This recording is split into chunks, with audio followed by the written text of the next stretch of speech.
Buenos días a todos. Estamos una vez más acá para dar otra clase del módulo de Teología 3, Soteriología. Vamos a orar para tener todo en la mano de Dios. Padre, en el nombre de Cristo Jesús, una vez más invocamos tu nombre, para que tú nos des la sabiduría que viene de ti, Señor, y tu gracia sobre cada uno de los que escuchen, Señor, esta clase. En el nombre de Cristo Jesús.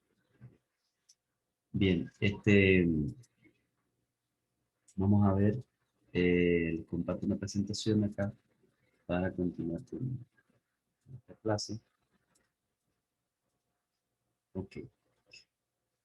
Bien, recuerde que en este submódulo de soteriología, en la clase pasada, estuvimos viendo el significado de soteriología, que no es más que la doctrina que estudia la salvación, y dentro de la soteriología estuvimos viendo algunos elementos que tienen que ver con la doctrina de la salvación. En este caso, la expiación fue lo que vimos en la clase pasada, y vamos a ver la conversión en este caso. Los demás elementos son la regeneración, la justificación y la santificación. La conversión no es más que el momento en que un pecador se vuelve a Dios. Pues dentro de la conversión, que esto es un milagro de Dios, como Dios puede tratar con las vidas y las trae a Cristo. Esta palabra en griego es epístrofe. La podemos encontrar en Hechos 15:3 y 1 Tesalonicenses 1:9. Y está relacionado con volverse a y volverse de. Volverse hacia Dios y volverse del pecado.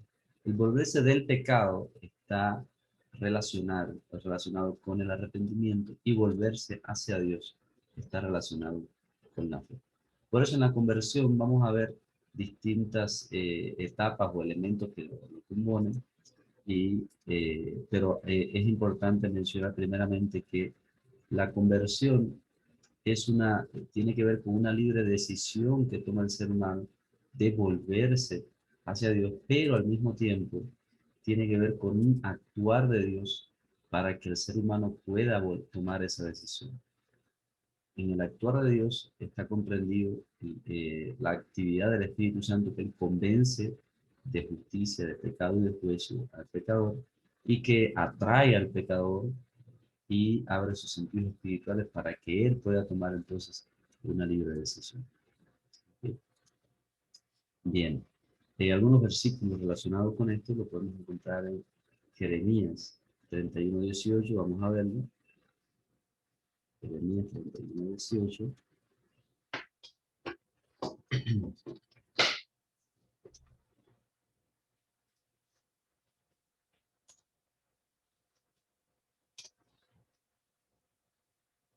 Jeremías 31:18 dice: escuchando, he ido a Efraín que se lamentaba, me azotaste y fui castigado como novillo indómito. Conviérteme y seré convertido, porque tú eres Jehová mi Dios. Fíjese cómo aquí está hablando de que la persona tiene el deseo de convertirse, pero reconoce que necesita el actuar de Dios para que esto suceda. O sea, la persona tiene la libre voluntad, pero necesita el actuar de Dios. Tenemos, por ejemplo, Lamentaciones 5:21. Lamentaciones 5:21. Dice: vuélvenos, oh Jehová, a ti, y nos volveremos. Renueva nuestros días como al principio. Una vez más, bueno, se repite el mismo salmista aquí reconoce la necesidad de volverse, quiere volverse a Dios, pero necesita que Dios intervenga para que esto suceda. Hechos 16:14. Hechos 16. Okay.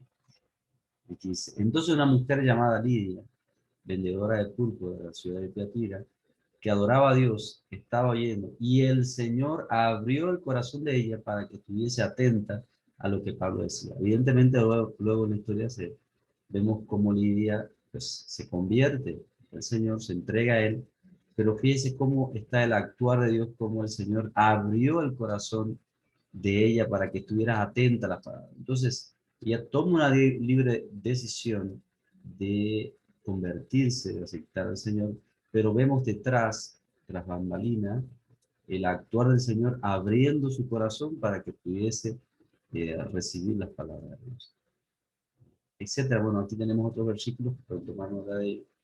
Interesante.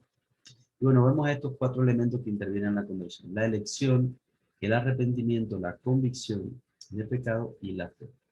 Cada uno de ellos siempre están involucrados. Anterior a todos está, antes que suceda la fe, la convicción, el arrepentimiento, está la elección de parte de Dios. Nos vamos a detener un momento en qué es esto. Y el orden en que ocurre primero arrepentimiento, luego fe, o primero fe y luego arrepentimiento puede ser diferente, pero siempre están presentes estos elementos. Vamos a empezar con el primero de ellos, que es la elección. Bueno, la elección, vamos a verla en Efesios 1:4. Vamos a hablar de esto en la Biblia. Efesios 1:4. Dice, vamos a empezar desde el 3, dice: bendito sea el Dios y Padre de nuestro Señor Jesucristo, que nos bendijo con toda bendición espiritual en los lugares celestiales, según nos escogió, es la elección, como nos escogió en Él, antes de la fundación del mundo, para que fuésemos santos, sin mancha, delante de Él, en amor, habiéndonos predestinados para ser adoptados hijos suyos, por medio de Jesucristo, según el puro afecto de su voluntad. Entonces, la elección está relacionada también con la predestinación. Al ratito vamos a hablar un poco sobre esto, sobre qué es y qué no es. Hay extremos en estas posturas dentro de diversas iglesias. Vamos a ver en otra porción bíblica que habla sobre la elección, Romanos 8, 28 al 30. Romanos 8, 28 al 30. Dice, y sabemos que a los que aman a Dios, todas las cosas les ayudan a bien. Esto es lo que conforme a su propósito son llamados. Porque a los que antes conoció, también los predestinó para que fuésemos hechos conforme a la imagen de su Hijo, para que Él sea el primogénito entre muchos hermanos. Y a los que predestinó, a esto también llamó. Y a los que llamó, a esto también justificó. Y a los que justificó, a esto también glorificó. Bueno, evidentemente ahí se ve todo el proceso que incluye eh, la expiación, la conversión, todos estos elementos están ahí presentes. Pero fíjense que anterior a todas estas cosas, primero viene esta palabra de predestinación, predestinó, que está relacionado con la elección de Dios desde antes de la fundación del mundo. Aquí vamos a ver la porción bíblica como 1 de Pedro 1, del 1 al 2. 1 de Pedro 1, del 1 al 2. Dice: Pedro, apóstol de Jesucristo, a los expatriados de la dispersión de Ponto, Galacia, Capadocia, Asia y Bitinia, elegidos según la presencia de Dios Padre en santificación de espíritu, para obedecer y ser rociados con la sangre de Jesucristo, gracia y paz os sea multiplicada. Ok. Bien, entonces, estos elementos los tenemos aquí ahora. ¿Qué es y qué no es la elección? Aquí tenemos que tener presente que no es, como está relacionada la elección con la predestinación, no es que Dios haya predestinado en su soberanía a unos para salvación y a otros para condenación, y que nosotros no tenemos nada que hacer en esto. Esto es una postura extremista y está errada. Vamos a ver los puntos, a escudriñar un poquito cada una de estas porciones bíblicas, qué nos dice acerca de esto. Entonces, lo primero que tenemos que ver que la elección de Dios está basada precisamente en la naturaleza de Dios, en varias características de la naturaleza de Dios. Primero, su amor, su sabiduría, su soberanía, su justicia y su omnisciencia. Las cuales cualidades están entrelazadas, están en perfecto equilibrio y se manifiestan cada una sin entrar en contradicción con la otra. ¿Ok? Entonces, por otro lado, tenemos al hombre con el libre albedrío. Entonces, ¿cómo puede Dios, en su soberanía, escoger a unos para salvación y otros para perdición, y decir que el hombre tiene libre albedrío? eso sería inconsistente con el amor de Dios y la justicia de Dios. Sería consistente con la soberanía de Dios, porque Dios puede hacerlo, pero sería inconsistente con el amor de Dios, porque estaría atropellando el libre albedrío del ser humano y sería pues injusto, estaría en contra de la justicia de Dios.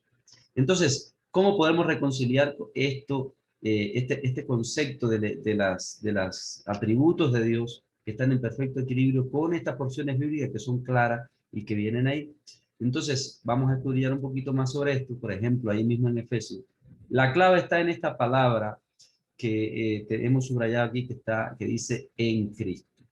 Dice, bendito sea el Dios y Padre, nuestro Señor Jesucristo, que nos bendijo con toda bendición espiritual en lugares celestiales en Cristo, según nos escogió en Él, antes de la fundación del mundo. Fíjense, fuimos escogidos en Él, en Cristo, para que fuésemos santos y sin mancha delante de Él, en amor, habiéndonos predestinado para ser adoptados hijos suyos por medio de Jesucristo, según el puro afecto de su voluntad, para alabanza de su gloria, de su gracia, con lo cual nos hizo aceptos en el amado. Entonces, fíjese cómo está subrayada esta palabra, cómo Dios está especificando que todo ocurre en Él, fuimos escogidos en Él, somos aceptos en Él, ¿verdad?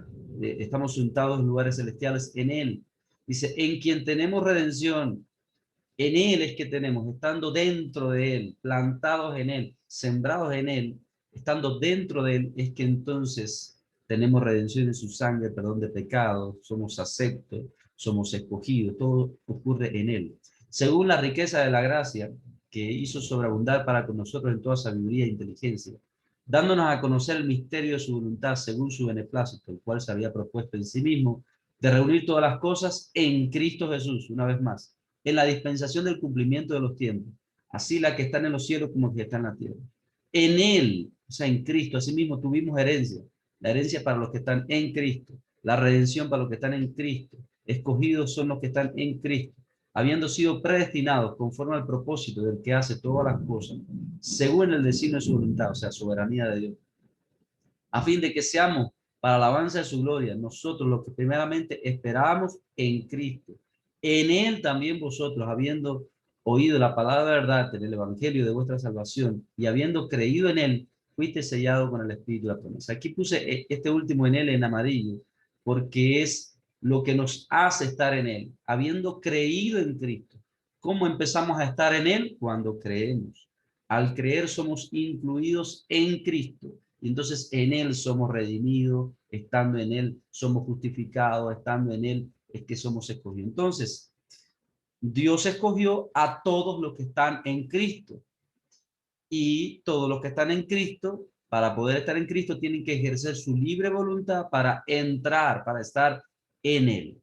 Entonces, de esta manera, se pueden reconciliar estas dos posiciones cuando el amor, la sabiduría, la justicia, la omnisciencia de Dios, todo coincide en que Dios escoge a todos los que están en Cristo, estos son los elegidos. Entonces, todo el que libremente, por su libre albedrío, acepte a Cristo, entonces es un escogido, porque Dios escogió todo lo que esté en Cristo. Y los que están en Cristo son los que libremente le aceptaron, se arrepintieron, creyeron. Entonces, de esta manera, eh, podríamos decirlo así para entenderlo. Imagínense un tren que va eh, destino, vamos a suponer, a Aguascalientes, eh, y todos los que estén en ese tren, pues van a llegar. Son escogidos para llegar a Aguascalientes, pero hay que montarse en el tren. Tienes la libertad de entrar en ese tren y llegar a Aguascalientes, pero tú tomas la decisión. Dios ha escogido y Dios ha predestinado que todos los que se monten en ese tren llegarán a Aguascalientes. Entonces, este es que estar en Cristo. Entonces, de esta manera se reconcilian las dos posiciones aquí de la libertad y la soberanía, el amor, la sabiduría, la justicia y la omnisciencia de Dios. Por otro lado, también se explica desde el punto de vista de la omnisciencia de Dios. O sea, que Dios nos escogió sabiendo que nosotros libremente le íbamos a aceptar. Esa es otra forma de explicarlo. Lo encontramos en Romanos 8, 28, 30 y 1 de Pedro 1. Vamos a revisar nuevamente estas porciones bíblicas. Romanos 8, 28 al 30. Dice así la Biblia. Y sabemos que los que aman a Dios, todas las cosas les ayudan bien. Esto es a los que conforme a su propósito son llamados. Porque a los que antes conoció, esta es la omnisciencia de Dios, también los predestinó. Entonces Dios los predestina desde su omnisciencia, desde su propio previo conocimiento. Dios sabiendo los que le iban a aceptar, pues los predestinó. Esa es otra forma de explicarlo. Y también tenemos en 1 de Pedro 1, entonces, también esta misma explicación. Dice el versículo 2, elegidos según la presencia de Dios. Fuimos elegidos según la presencia. O sea, la presencia es la que pone el marco de los elegidos. ¿Quiénes son los elegidos? Los que antes Dios conoció, desde su omnisciencia, desde su presencia, desde su previo conocimiento, que le íbamos nosotros a obedecer y a creer. Entonces, de esta manera, queda desestimado el punto de vista absoluto que deja de lado la libre voluntad del ser humano de aceptar a Cristo y reconcilia estas dos posiciones donde no se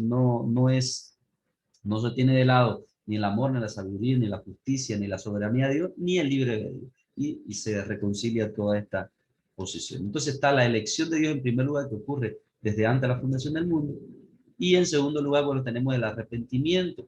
El arrepentimiento tiene que ver con reconocer su pecado, no solo es sentirse mal por el pecado, sino que habla de conocer que soy un pecador, que me he equivocado, que he transgredido la ley de Dios, que lo he hecho mal, pero no nos quedemos en ese punto, sino porque solamente va a quedarse en un lamento, sino que este debe volverse del pecado, debe dejar el pecado, abandonar el pecado y cambiar de manera de pensar y actuar. Entonces, la palabra arrepentimiento en el original es darle la espalda a, le doy la espalda a mi antigua manera de vivir, le doy mi espalda a mi antigua manera de pensar. Entonces, involucra el arrepentimiento, emociones, el intelecto y la voluntad. Por ejemplo, en cuanto a las emociones, Lucas 18:13, vamos a ver esta porción bíblica. Lucas 18:13.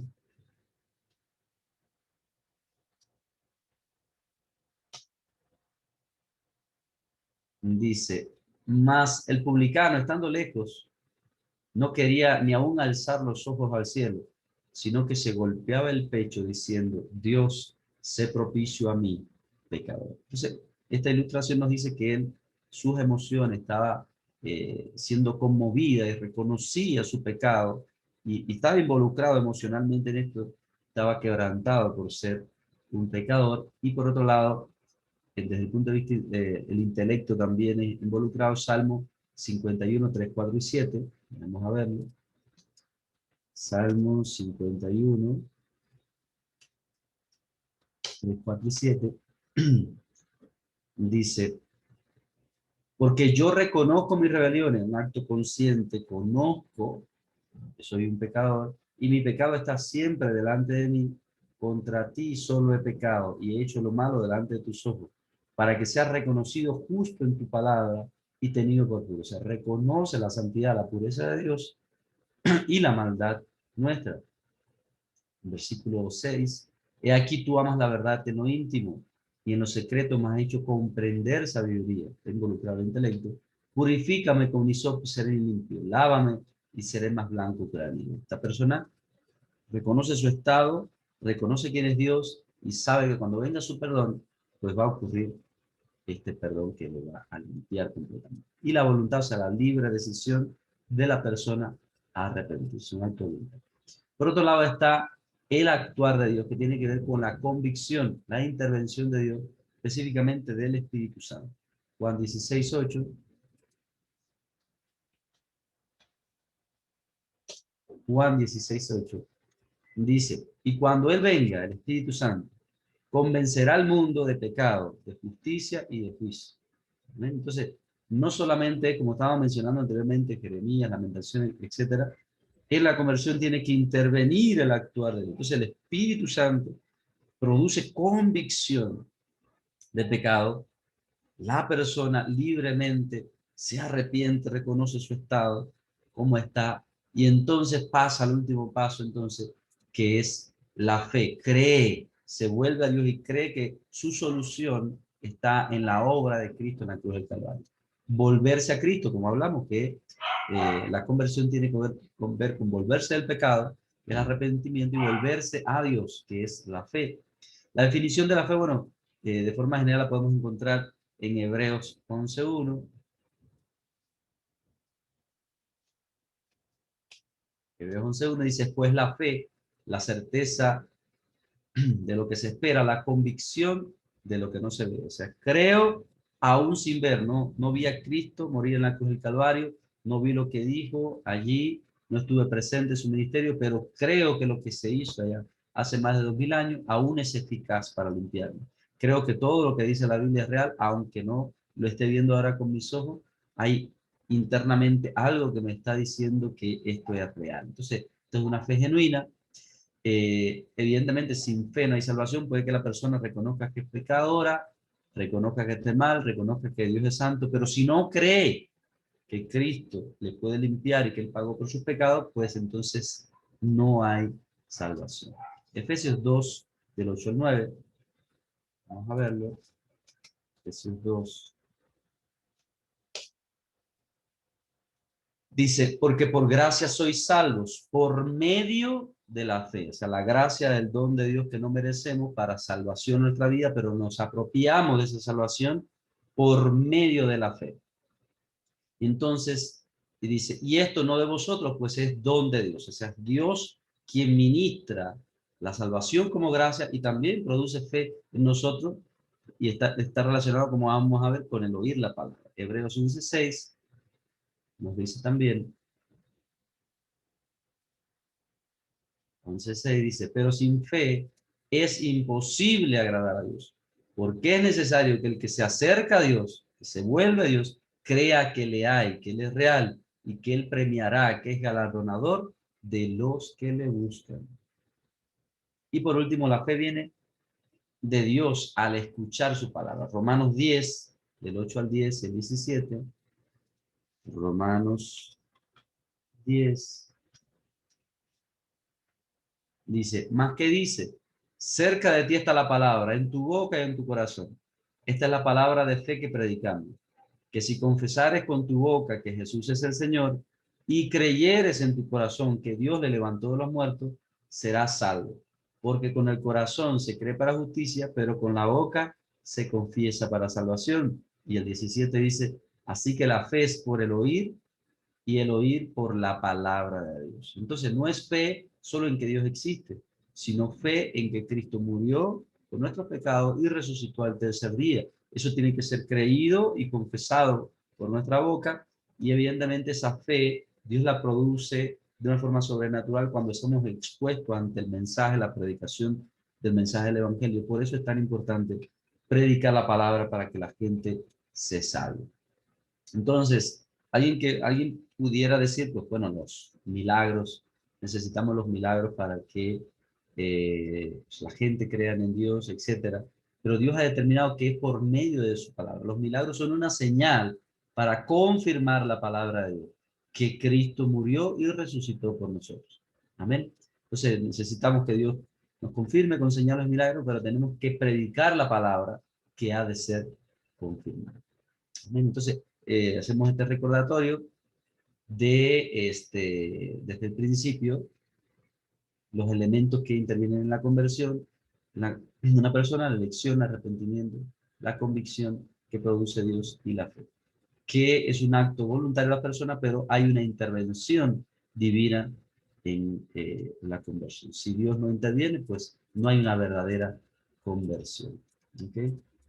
Entonces, bueno, por último, tenemos como tarea, encuentra otra porción de la Biblia que hable sobre, o se vea reflejado el arrepentimiento, la convicción y la fe salvadora. Bueno, sin más asuntos, pues les dejo esta tarea. Dios le bendiga y espero entonces sus respuestas.